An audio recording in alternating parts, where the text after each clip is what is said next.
I know it's mixed together, but you guys know what's in all of the bags. Obviously, we don't know 100%, but I mean, yeah, we have general idea. Did you pack your bags yourself? Did everybody pack their own bags all together as a family? Yes? Yeah. Okay. Officers examine the family members separately. Our first week, we were in China, and then right in the second week, we were in Thailand.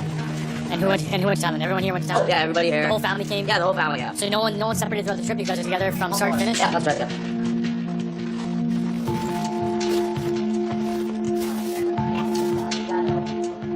This is tea? Yep, yep. I'm gonna crack it open, okay? I'll give you tape after to close it up. It's not tea.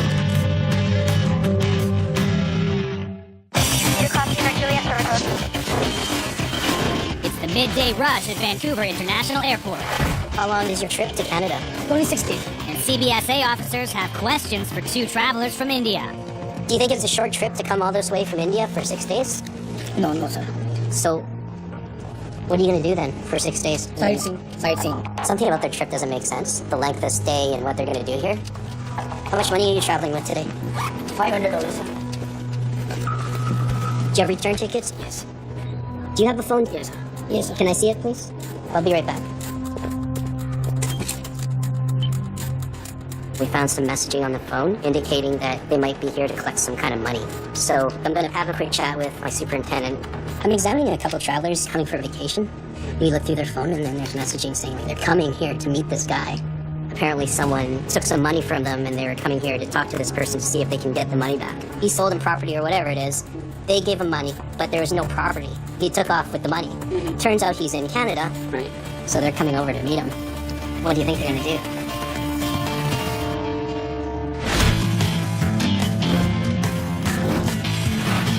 At the Douglas border crossing, So that timeline doesn't add up. You're missing about an hour and a half. officers want to know exactly what this Canadian was doing down south. I went to go get gas and then I went to the casino. I'm not really looking at the time, I'm just estimating. So our concern here is when we see that there's some missing time in your story, it makes us wonder, what were you doing during that time? Who were you with? What were you doing? Where was the car? What got put in the car? You know, that kind of stuff. Okay. Do you have another phone, or is that the primary phone you use? That's the primary. Okay, why is there no contacts or any numbers or messages? I don't really keep all my personal stuff on my cell phone, just in case if I lose it or something. Did you know that we were going to look into the cell phone and Yes, then I did. deleted everything because of that? I didn't delete anything. Okay. You just have this. Okay, thanks. Nice. The officer does a routine swab of the traveler's cell phone. Okay. At Pearson International, CBSA officers receive a call from the security screening area. They have a passenger that potentially has something concealed on him. A search reveals the passenger's jacket has multiple hidden pockets. And what's inside? Looks like foul play. We've just found live birds within the passenger's jacket. It's clearly an inhumane way to transport any living creature. We're actually going to take them out of the little tubes that they've been put in. Under the Health of Animals Act, the CBSA has the power to inspect and seize the birds, even though the traveler was attempting to leave Canada. Here you go, little buddy.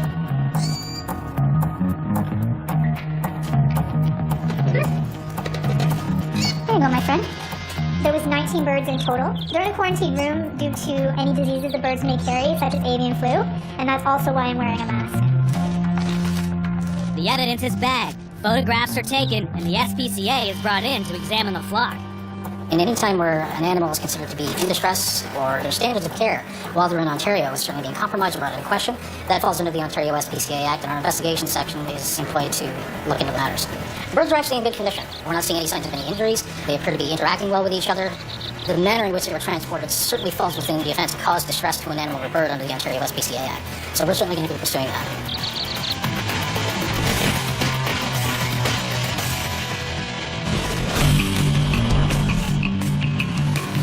In Vancouver, Is tea? Yep, yep. a Canadian traveling with his family says he's carrying tea. It's not tea. Now confusion is brewing. Oh, I was under the assumption that it was tea. Okay, but did you pack this or? My parents, they shoved it in there when they said you guys have room. I'll ask them. Okay. Can I just take a look? Oh, actually, I'm not sure about that. Can I ask you what this is? the used for the cook food. It's used to cook food. The vegetables are okay, but they aren't the only items on the family menu. You can't bring sausage into Canada. Oh, I don't know that. How much more do you have? I think it's 10 You have 10 pounds? Where's the rest?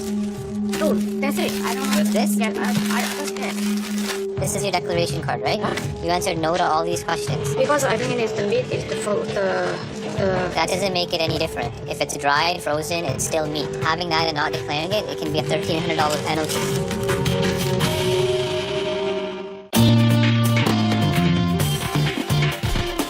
Fort Erie's Peace Bridge has been a gateway for U.S.-Canadian relationships since 1927. Where does everybody live? How long will you be in Canada on this trip? Today, an Ontario-bound couple is referred to secondary. One lives in Canada, and the other one's from Pennsylvania. They were referred for immigration reasons because the foreign national is looking to move to Canada. I just want to talk to you a little bit about your immigration status. Officers want to make sure the traveler isn't planning to stay longer than she's allowed without a permit. Do you own or rent a home in the U.S.? We're really looking for something to tie her back to the United States. How long have you guys been in a relationship together? Almost a year. Like 7, 8 months, I think. How are you going to support yourself while you're here? I was doing it. I've been doing it for 4 months already. I have the bank statements. I'll be right back and talk to you a little bit further. Okay? Officers search the couple's vehicle.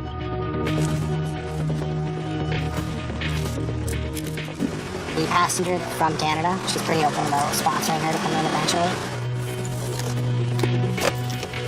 See that? Checklist for Canada. Doesn't sound like she's going to be maintaining residence back in the U.S. anymore.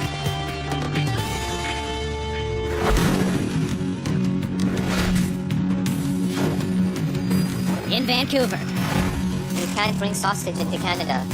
a Canadian family has undeclared food in their luggage. Not declaring it, it can be a $1,300 penalty. It's a very serious offense. I don't know, sorry. The discovery prompts more questions. How many cartons of cigarette do you have? About 8. You have 8? You're only allowed 1 under your exemption. So why do they be each one can buy? You can buy 50. You can buy 50, but you need to declare them here. I don't care how many you buy, but you said no here. Saying no means that you don't exceed your exemption. Your exemption is only 1 carton per person. So 4, you have 8. Do you have more cigarettes in there? No. Do you have more meat in there? No. These cartons, they can be seized and you don't get them back because you did not declare them properly.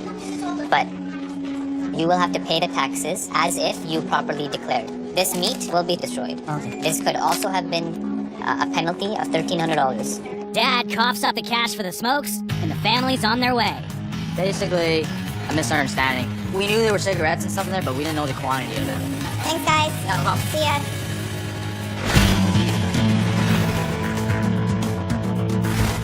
At the Douglas Land Crossing, officers examine a Canadian returning from a short trip across the line. So we saw his phone and we got cocaine positive on that. Are you a user of cocaine? No. Why would it be on your phone then? Just probably because I went to use the bathroom. I did see some white spots there, so it's probably putting my phone down like that. It raises concerns that he is around illegal narcotics. There could be something in the vehicle.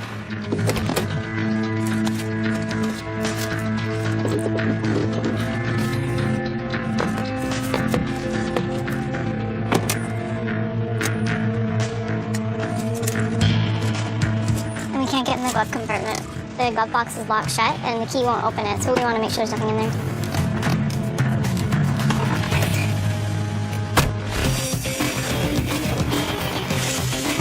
Back at the airport, What are you gonna do then for 6 days? Sightseeing. 2 travelers from India say they've come for fun, There's messaging saying that they're coming here to meet this guy. He took off with the money.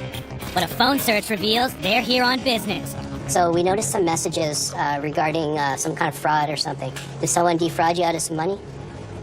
One person. Okay, so tell me the real reason why you're here. Who are you meeting and what's the deal with the fraud? That the person, not the person. He's here. Okay, he's here now. He's here now. But he owes you money, right? He Owes you money too? no way. Just you? Okay. How much money does he owe you? 30,000. 30,000. Yeah. So basically what you're saying is he fled to Canada to run away from you? Yes, he was in touch till 13th of September, and then he just switched his phone off. Our concern is if this person doesn't return the money or agree to return the money, something else may ensue. Did you contact the police and file charges? did? Yes. Not yet, sir. How come you didn't file official complaint, Because like charge It's him? not easy, sir. Sir, Obviously you want your money. If we will face to face, Yeah. then he might say that when he will come back to India, he will do it. And you're satisfied with that? Yes, we will.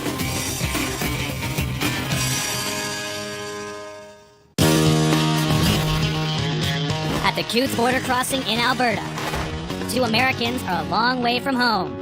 So they're coming from Alabama, going to Alaska. He declared 2 handguns. How are they stored right now? They're in their holster, unloaded, and tucked away in one of the cabinets. Okay, for the most part, we don't allow handguns into Canada. The only exception is if you contact the Canadian Firearms Center before you get here. The declaration triggers a search of the couple's RV. We're making sure that these are the 2 handguns that he has declared, and that there aren't more than the 2 that he's already declared. Unloaded? Yeah, it's clear. Good. Clear.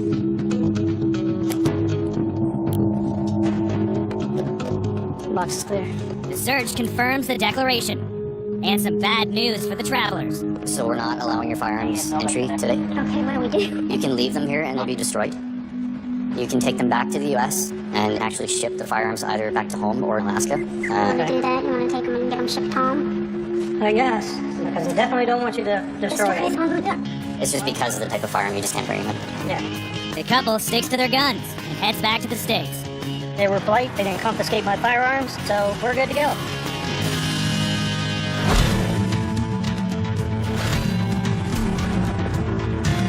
At the Douglas border crossing near Vancouver, And we can't get in the glove compartment. officers search the vehicle of a Canadian returning from a short trip to the U.S. An ion swab suggests his cell phone may have been in contact with cocaine. There could be something in the vehicle. The glove box is locked shut and the key won't open it, so we want to know what's inside there. Yes.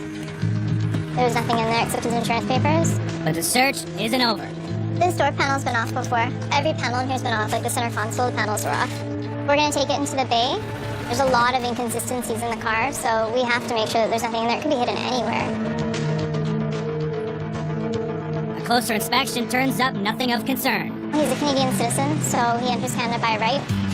There was nothing either in the vehicle or on him at the end of the day. It's just probably better off getting gas where I am rather than driving here to go get gas.